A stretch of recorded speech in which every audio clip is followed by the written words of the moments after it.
बच्चों, कैसे हैं आप सभी। उम्मीद करती हूँ आप सभी बहुत अच्छे से होंगे। कक्षा की शुरुआत करते हैं। आज का पाठ है हमारा काल एवं वाच्य। काल, इसकी परिभाषा है क्रिया के जिस रूप से उसके होने के समय का पता चलता है उसे काल कहते हैं। राम ने रावण को मारा था। बच्ची पढ़ती है, हम कल क्रिकेट खेलेंगे। उपर्युक्त वाक्यों में प्रयुक्त मारा था, पढ़ती है तथा खेलेंगे, ये तीनों क्रियाएं क्रिया के होने के अलग अलग कालों का बोध करा रही हैं।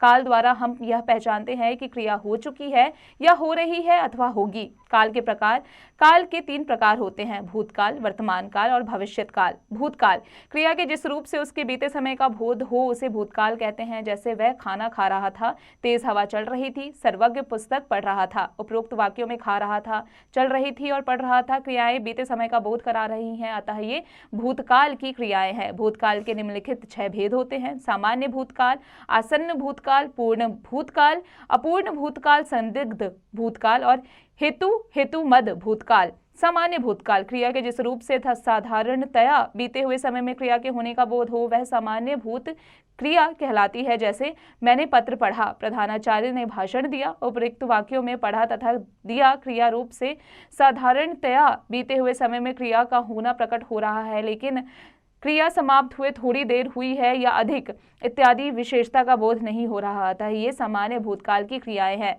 अन्य उदाहरण: विकास ने कहानी लिखी, वह कल मथुरा गया, वह गांव गया। आसन्न भूतकाल, क्रिया के जिस रूप से क्रिया के व्यापार का समय आसन्न निकट ही समाप्त समझा जाए उसे आसन्न भूतकाल कहते हैं। इसमें सामान्य भूतकाल की क्रिया के साथ है, हो और हूं आदि लग जाते हैं। जैसे राम आया है, राम चला गया है। उपयुक्त वाक्यों में आया है तथा चला गया है क्रियाओं से यह बोध होता है कि क्रिया अभी अभी अर्थात कुछ देर पहले समाप्त हुई है, अतः यह आसन्न भूतकाल क्रियाएं हैं। अन्य उदाहरण: बालकों ने काम किया है, सोहन कोलकाता से चला है। पूर्ण भूतकाल, क्रिया के जिस रूप से यह प्रकट हो कि उसके व्यापार को समाप्त हुए बहुत काल बीत चुका है वह पूर्ण भूतकाल कहलाता है। जैसे ताजमहल शाहजहां ने बनवाया था, राम और सीता के साथ लक्ष्मण भी बन गए थे। उपरोक्त वाक्यों में बनवाया था तथा गए थे क्रिया से ज्ञात होता है कि क्रिया बहुत पहले पूर्ण हो चुकी है, अतः ये पूर्ण भूतकाल क्रियाएं कहलाती है। अन्य उदाहरण: राम ने रावण को मारा था, हम जयपुर गए थे, चंद्रशेखर आजाद ने स्वतंत्रता की लड़ाई लड़ी थी। अपूर्ण भूतकाल, क्रिया के जिस रूप से यह जाना जाए कि क्रिया भूतकाल में हो रही थी किंतु उसकी समाप्ति का पता ना चले वह अपूर्ण भूतकाल कहलाती है। इसमें मूल धातु के साथ रहा था, रहे थे या तात ही लगता है।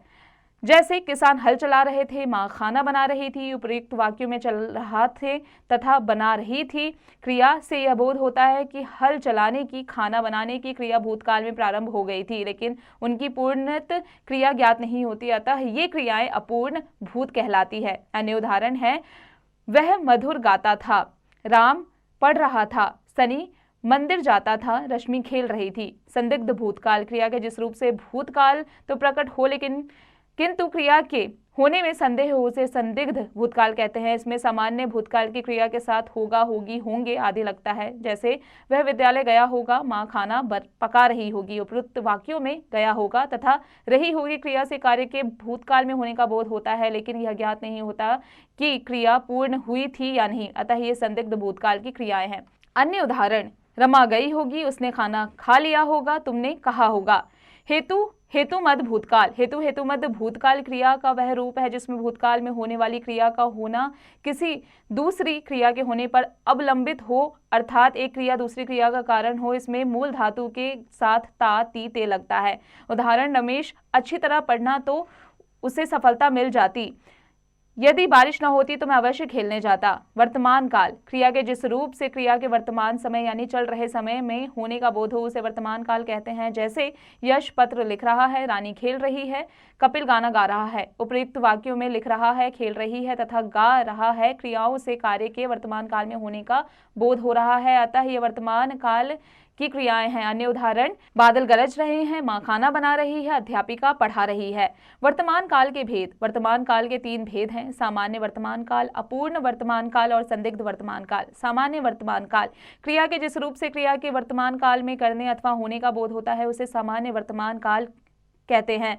जैसे माली पौधे लगाता है, चील आकाश में उड़ती है। उपयुक्त वाक्य में माली और चील यानी कर्ता द्वारा कार्य वर्तमान काल में किया जा रहा है, अतः यहाँ होने वाली क्रिया का काल सामान्य वर्तमान काल है। अपूर्ण वर्तमान काल, क्रिया के जिस रूप से यह ज्ञात हो की क्रिया वर्तमान काल में आरंभ होकर अभी जारी है उसे अपूर्ण वर्तमान काल कहते हैं। जैसे सैनिक सीमा पर पहरा दे रहे हैं, विद्यार्थी पाठ याद कर रहा है। उपयुक्त वाक्यों में क्रिया वर्तमान में हो रही है परंतु अभी पूर्ण नहीं हुई है, अतः यह अपूर्ण वर्तमान काल है। संदिग्ध वर्तमान काल, क्रिया के जिस रूप में हमें कार्य के वर्तमान काल में होने या करने पर संदेह होता है उस काल को संदिग्ध वर्तमान काल कहते हैं। जैसे प्रेम मिठाई खाता होगा, कबीर जन्मदिन मना रहा होगा। उपयुक्त उदाहरणों से वाक्यों में दोनों क्रियाओं के वर्तमान काल में होने का पता चलता है पर संदेह है कि ये काम इस समय हो भी रहा है या नहीं, अतः यह संदिग्ध वर्तमान काल है। भविष्यत काल, क्रिया के जिस रूप से कार्य आने वाले समय में होने का बोध हो उसे भविष्यत काल कहते हैं। जैसे रवि कल अमेरिका जाएगा, विद्यालय कल बंद रहेगा। उपर्युक्त वाक्यों में जाएगा तथा रहेगा क्रिया रूप से साधारणतया आने वाले समय में क्रिया का होना प्रकट हो रहा है, अतः ये भविष्यत काल की क्रियाएं हैं। भविष्यत काल के भेद, इसके दो भेद हैं, सामान्य भविष्यत काल, संभाव्य भविष्यत काल। सामान्य भविष्यत काल, क्रिया के जिस रूप से सामान्य भविष्यत यानी आने वाले काल में क्रिया का होना पाया जाए वे सामान्य भविष्यत काल की क्रियाएं हैं।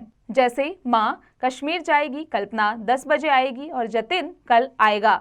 उपयुक्त वाक्यों में जाएगी, आएगा, आएगी क्रिया से यह बोध होता है कि ये सभी काम आने वाले समय में पूर्ण होंगे, अतः ये सामान्य भविष्यत काल की क्रियाएं हैं। संभाव्य भविष्यत काल, क्रिया के जिस रूप से भविष्यत काल में होने वाली क्रिया के विषय में संभावना या इच्छा पाई जाए वे संभाव्य भविष्यत काल की क्रियाएं हैं। जैसे शायद आज वर्षा होगी, शायद रमन आए, हम शायद शाम को घूमने जाएं।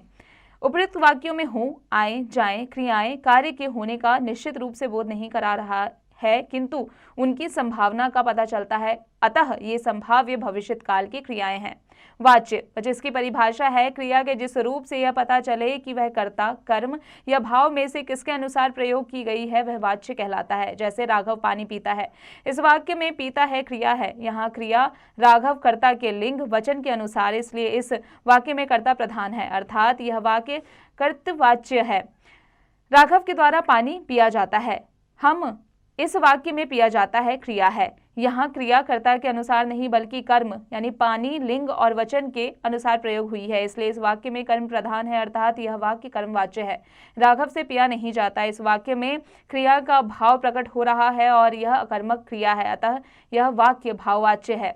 वाच्य के भेद, 3 भेद होते हैं, कृत्यवाच्य, कर्मवाच्य और भाववाच्य। कृत्यवाच्य, जब वाक्य में क्रिया के लिंग पुरुष और वचन कर्ता के अनुसार होते हैं तो उस क्रिया को कृतवाच्य कहते हैं। जैसे राम पुस्तक पढ़ता है, लड़के फुटबॉल खेल रहे हैं, सीता गीत गा रही है। उपर्युक्त उदाहरणों में आपने देखा कि पढ़ता है, खेल रहे हैं, गा रही है क्रियाओं का प्रयोग वाक्यों में आए कर्ता क्रमशः राम, लड़के, सीता के अनुसार हुआ है। प्रथम वाक्य में पढ़ता है क्रिया पुल्लिंग, अन्य पुरुष और एक वचन है क्योंकि इनके कर्ता भी पुल्लिंग, अन्य पुरुष व एक वचन है।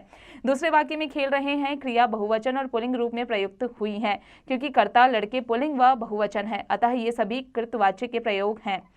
तीसरे वाक्य में प्रयुक्त क्रिया गा रही है, स्त्रीलिंग रूप में प्रयुक्त हुई है क्योंकि कर्ता सीता स्त्रीलिंग है। अब आ जाते हैं कर्मवाच्य पर। जब वाक्य में क्रिया के लिंग पुरुष और वचन कर्म के अनुसार होते हैं उस क्रिया को कर्मवाच्य कहते हैं। जैसे पिता के द्वारा पुत्र को समझाया गया, सीमा के द्वारा कपड़े धोए गए, दिवाकर से पुस्तक पढ़ी गई। उपयुक्त वाक्य उदाहरण में आपने देखा कि समझाया गया, धोए गए, पढ़ी गई क्रियाओं का प्रयोग वाक्यों में आए कर्म क्रमशः पुत्र, कपड़े, पुस्तक के अनुसार हुआ है। प्रथम वाक्य में पुत्र पुल्लिंग तथा एक वचन है तो क्रिया भी पुल्लिंग तथा एक वचन है। दूसरे वाक्य में कपड़े कर्म के अनुसार पुल्लिंग व बहुवचन है। तीसरे वाक्य में पुस्तक स्त्रीलिंग एक वचन है तो क्रिया भी स्त्रीलिंग एक वचन है, अतः ये सभी कर्मवाच्य के प्रयोग हैं। भाववाच्य, जब वाक्य में क्रिया का प्रयोग कर्ता और कर्म के लिए लिंग पुरुष वचन के अनुसार ना होकर भाव के अनुसार होता है तो उसे भाववाच्य कहते हैं। जैसे कंचन से चला नहीं जाता, लड़कियों से हंसा जाता है, पक्षियों से उड़ा जाता है।